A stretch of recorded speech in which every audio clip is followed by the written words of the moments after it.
दुनिया में आज अमेरिका में 4 टैबलेट खाते हैं लोग, उसमें से एक इंडिया में बनी हुई जेनेरिक मेडिसिन होती है।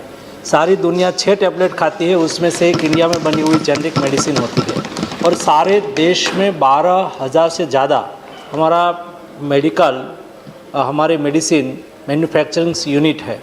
और देश में हमने कोविड क्राइसिस के दरमियान देखा, देश की रिक्वायरमेंट के अनुसार हमें मेडिसिन उपलब्ध कराना, नहीं केवल भारत में हमारी रिक्वायरमेंट तो हमने पूरी की, लेकिन 150 देशों को इंडिया ने जब फर्स्ट वेव और सेकंड वेव चल रहा था तब मेडिसिन उपलब्ध भी कराई। और उसका फ़ायदा ये हुआ कि दुनिया ने सेकंड वेव में जब इंडिया दिक्कत में थे तो दुनिया ने कहा कि इंडिया के साथ खड़े रहना चाहिए और हमारी रिक्वायरमेंट को पूरी करने में दुनिया ने सहयोग भी किया।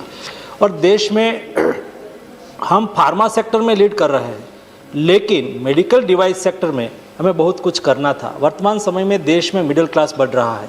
देश में प्रधानमंत्री जी ने जो इनिशिएटिव लिया और हेल्थ का बजट बढ़ाया, आयुष्मान भारत जैसी योजना लाया जिसमें 50 करोड़ लोगों को हेल्थ सिक्योरिटी मिली, और इससे गरीब लोग, गांव में रहने वाले लोग, जो लास्ट तबक्के में अपना जीवन व्यतीत करने वाले लोग को भी अपने कोई ऑपरेशन करने की आवश्यकता हो तो ऑपरेशन कराने में सक्षम बने हैं।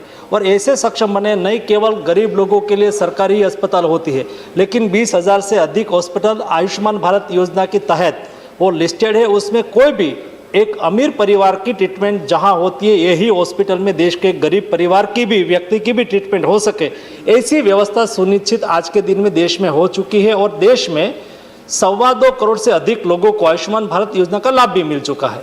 और इसलिए मेडिकल डिवाइस की डिमांड डे टू डे बढ़ रही है। वर्तमान समय में हमारे यहाँ मेडिकल डिवाइस की हमारी रिक्वायरमेंट है, हमारा मार्केट है वो 10 से 12 मिलियन डॉलर का है, लेकिन अगले 5 साल में वो 50 मिलियन डॉलर का होने की संभावना है, क्योंकि यहाँ भारत सरकार की योजना का लाभ मिल रहा है, मिडिल क्लास बढ़ रहा है, उसकी सुविधा हेल्थ केयर एक्सेस हो रहा है, हेल्थ वेलनेस सेंटर बन रहा है। उसका लाभ लेके भविष्य में हमारे यहाँ मेडिकल डिवाइस की हमारी रिक्वायरमेंट देश में ही कैसे पूरी हो, इसलिए आयुष्मान हमारे आत्मनिर्भर भारत योजना के तहत देश में हमारे मेडिकल डिवाइस मैन्युफैक्चरिंग को बढ़ावा देने के लिए हमने एफडीआई को भी अलाउ किया है। एफडीआई के तहत कई कंपनी ने इंटरेस्ट लिया है। देश में स्टार्टअप स्टैंडअप योजना का लाभ भी देश में हमारे न्यू एंटरप्रेन्योर्स लेने लगे हैं।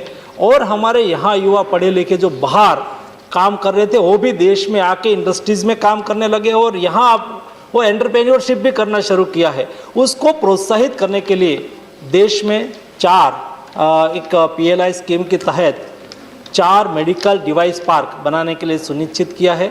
माननीय सदस्य उत्तर प्रदेश से है, उत्तर प्रदेश के लिए भी एक मेडिकल डिवाइस पार्क भारत सरकार ने मंजूर किया है, मध्य प्रदेश में मंजूर किया है, तमिलनाडु में किया है, और हिमाचल प्रदेश में 4 मेडिकल डिवाइस पार्क के तहत 100 करोड़ रुपीज़ भारत सरकार की ओर से स्टेट गवर्नमेंट को दिया जाएगा। जैसे मेडिकल डिवाइस पार्क में जो common facility, common requirement, common testing facility उसमें प्रोवाइड हो सके, उपलब्ध हो सके, इस तरह से मेडिकल डिवाइस इंडस्ट्रीज को प्रोत्साहित करने के लिए इनिशिएटिव भारत सरकार की ओर से लिया गया है। धन्यवाद।